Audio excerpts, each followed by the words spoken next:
Côté les passionnés, c'est Pauline Payette, 52e joueuse française, également coach de tennis, et je suis ravie de vous retrouver dans cette nouvelle vidéo sur ma chaîne YouTube. 90% des joueurs veulent progresser mais refusent de faire une chose simple, à savoir se filmer en match. Et pourtant, c'est probablement le levier le plus rapide pour passer un cap. Aujourd'hui, je vais te montrer comment te filmer correctement pour vraiment analyser tes matchs. La majorité des joueurs fonctionnent comme ça. Ils jouent, ils ressentent des choses, ils pensent savoir ce qui ne va pas, mais en réalité, la plupart du temps, ils se trompent. Parce qu'en match, tu n'as aucun recul objectif. Résultat, tu répètes les mêmes erreurs, tu stagnes et tu ne comprends pas pourquoi tu perds. Et si tu ne te filmes pas, il te manque un truc essentiel, la vérité sur ton jeu. Parce que ce que tu ressens n'est pas forcément la vérité sur ce que tu fais réellement sur le court. Souvent, tu penses être bien placé, mais finalement, tu es en retard. Tu penses que tu joues une bonne zone, mais finalement, c'est pas forcément la meilleure zone à jouer. Tu penses que tu joues long, mais finalement pas assez long pour gêner ton adversaire. Tu penses que tu es agressif, mais finalement, tu subis l'échange. C'est pour cela que la vidéo, elle, ne ment jamais. Moi, c'est Pauline Payette, je suis joueuse de tennis professionnelle. J'ai été 577e joueuse mondiale et 36e joueuse française. Ça fait maintenant plus de 10 ans que j'aide les joueurs de tennis à progresser, à passer un cap dans leur jeu, à prendre entre 2 et 5 classements par an et à jouer en étant moins frustré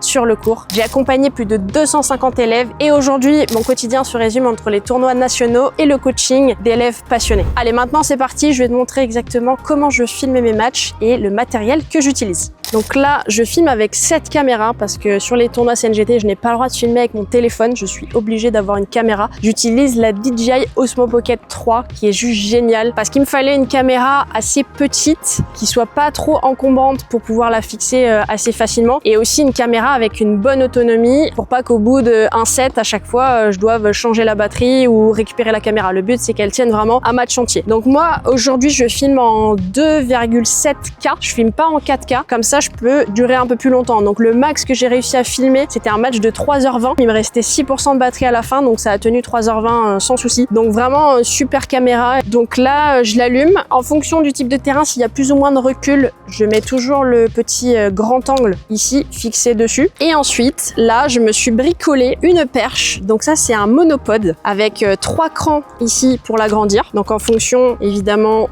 des grillages, des bâches, je l'allonge plus ou moins sur les 3 crans. Et donc là, c'est vraiment le monopode sur lequel j'ai fixé tout simplement un porte-bidon de vélo à l'envers qui sert finalement de crochet. Donc là, quand il va y avoir une bâche, et ben, je peux l'accrocher directement ici. Pareil sur un grillage. Alors le seul court sur lequel je peux pas filmer malheureusement mes matchs, c'est quand ça joue sous des bulles. Parce que là, j'ai pas le droit de mettre un trépied sur le terrain. Sinon, c'est une option qui est faisable pour toi si t'en as besoin. Mais moi, c'est vrai qu'il me faut une bâche ou un grillage pour pouvoir fixer directement la caméra ici. Donc une fois que je fixe ici, il y a un petit pas de vis pour mettre la caméra. Donc là, elle est fixée. Je viens l'accrocher et ensuite j'ouvre ma petite application DJI que je connecte en Wi-Fi et je peux avoir le retour directement sur le téléphone pour pouvoir régler le terrain avec les bonnes dimensions et surtout la bonne vue pour avoir vraiment une vue globale de tout le terrain et pouvoir bien filmer le match. J'appuie sur play et c'est parti. C'est lancé. Le match est filmé. Donc voilà le setup que j'utilise. Si ça t'intéresse, tu as tous les liens qui sont